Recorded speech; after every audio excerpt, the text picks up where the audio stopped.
Welcome to my life as an NPC. I am Carbon Scythe, and as I mentioned, whatever, in the last video for my Advent series, I guess, I'm going to make some sunflower seed balls.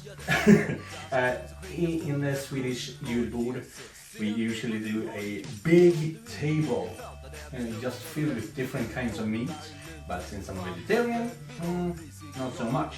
And honestly, these foam balls, these veggie balls, are really good.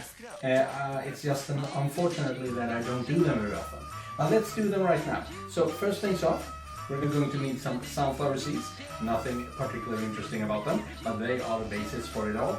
2 deciliters, and you need to turn them into a flour. Not the one that blooms, but the one that you make bread out of, essentially. As I mentioned, 2 deciliters of it. And now it's gonna get loud.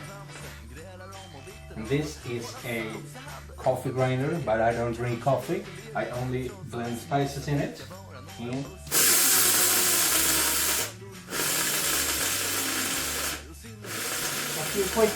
a few quick turns of that, and you have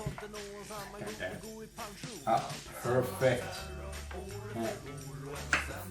powder. Get everything that's on the edges, because that's quite a lot. Damn, my coffee grinder. I got that coffee grinder on a sale several months ago because I was doing my own spices and drying and spicing up chilies, and it's amazing. So, perfect flour. But that is not it. So after that, there's a few more things like ströbröd. Damn, I don't know the word for that in English. But powdered bread, kind of. Some soy sauce, and in my recipe I wrote that it should be a bright or light soy sauce, but after smelling the soy sauce that I do have, because I'm not a professional chef in any way, I just do things with the things that I have. So I instead use this very dark brown mushroom soy. And this white powder here is maizena, and then we're also gonna chop up some onion, but I'm gonna cheat. I'm going to use a small food presser to do that. And I have now gone off to the side to chop up my onion into a bit smaller pieces so that they fit into the food presser.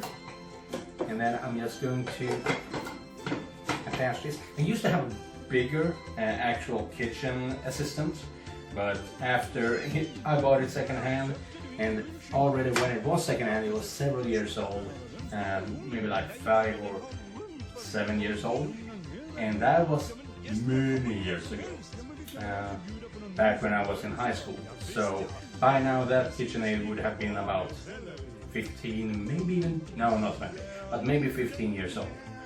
So I am poor, so I just have this small handstand KitchenAid, but it still do the trick.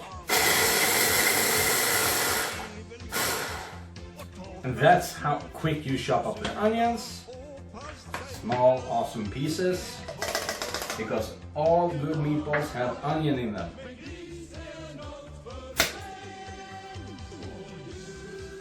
And since I can't get it all out, I'm going to use a slicker pot, the spatula. God damn it! Get out here! There we go. And then we put in all the other ingredients. This is for when I do my second batch, because I am preparing this for Christmas, which is like 2 weeks away. So I have a lot of sunflower seed balls. Sunflower seed balls. Sun balls. Yes, I'm gonna call it sun balls. And 1 deciliter of that ströbröd, and 1 deciliter of water, 1 deciliter of soy sauce, and since this is very colorful, you have to put it away very quickly. And so with the sharp things. And I'm just going to mix this up right away a little bit.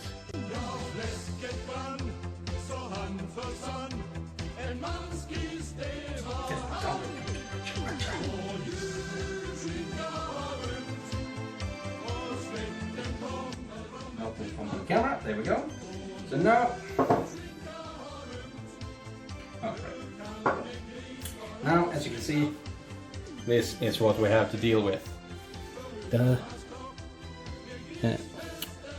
it. Autofocus, please. Nothing. Anyway, and now we just have to wait it to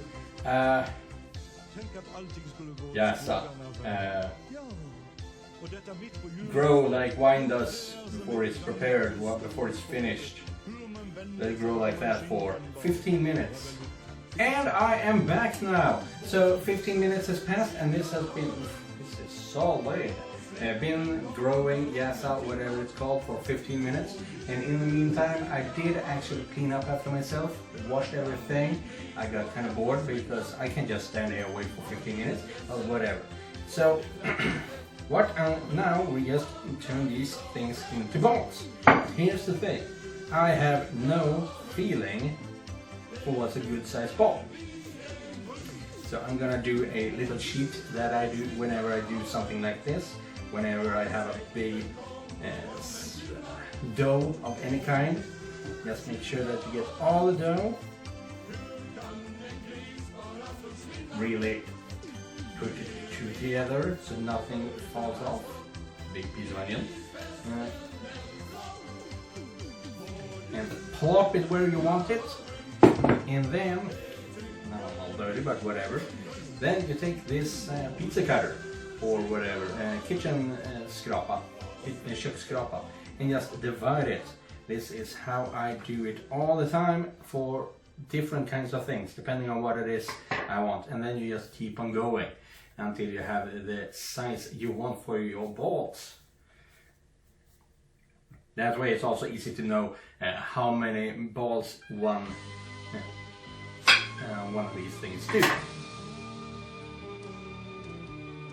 You might think that how can it be good when there's no meat in it and things like that, but the thing is, meat doesn't taste all that much. Even when you have a good piece of meat, you still add salt and pepper to it just to bring out the flavor of it. So most of the flavors are in the spices. That's my opinion. And the spices here, since I use both onion and soy sauce, they are not obviously going to be perfect tasting or faux meat in any way.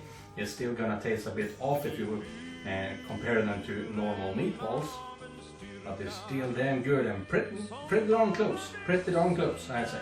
So one big thing, one big dough, and you turn them into 16 smaller, no not 16, 1/16th of size, well that would make it 16 feet.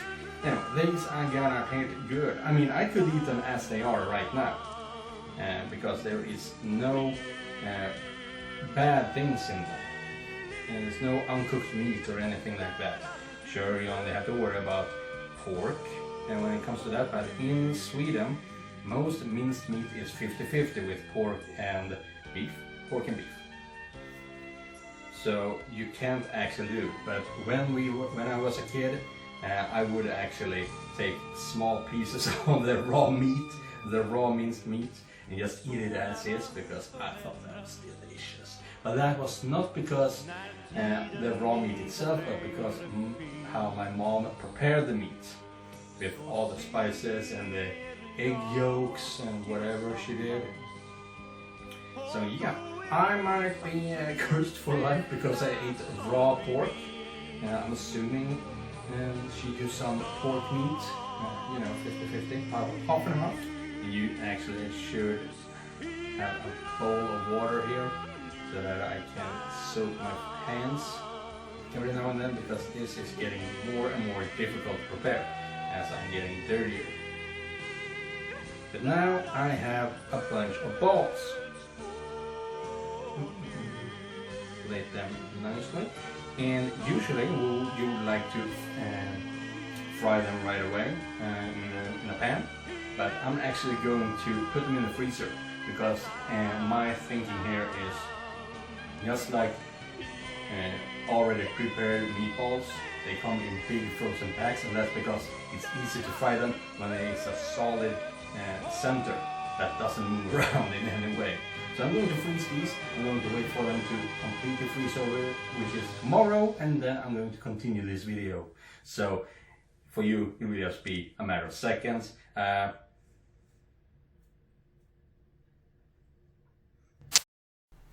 And I am back. Here's the thing though, I did record me frying up the meatball, the sunballs that I was doing. However, because I'm a big dum-dum at times, I was covering up the camera on my phone with the phone, so it's just a big black blur on the entire thing. So I don't actually have any video of that.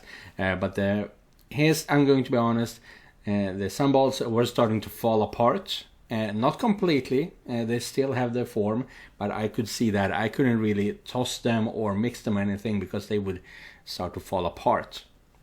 So I'm thinking I'm going to do a new batch, and I'm going to add black pepper, which is a common ingredient in meatballs, but also an egg yolk or two, depending on recipes that I found online, to see if that will keep the sunballs intact. They're still tasty though, and if you have the chance to try it out, you should make it. I mean, it's not gonna hurt you. I was going to mention this earlier in the video, but one thing that everybody likes that is vegetarian, pancakes. Everybody loves pancakes. Pretty much everybody. But yes, so this is my video for second advent. And I'm not sure what to do next week. Maybe I should make a gingerbread house. What do you think? Let me know in the comments. Merry Christmas everybody, and happy holidays. And remember, just because you're not the main character doesn't mean you're not important. Goodbye everyone.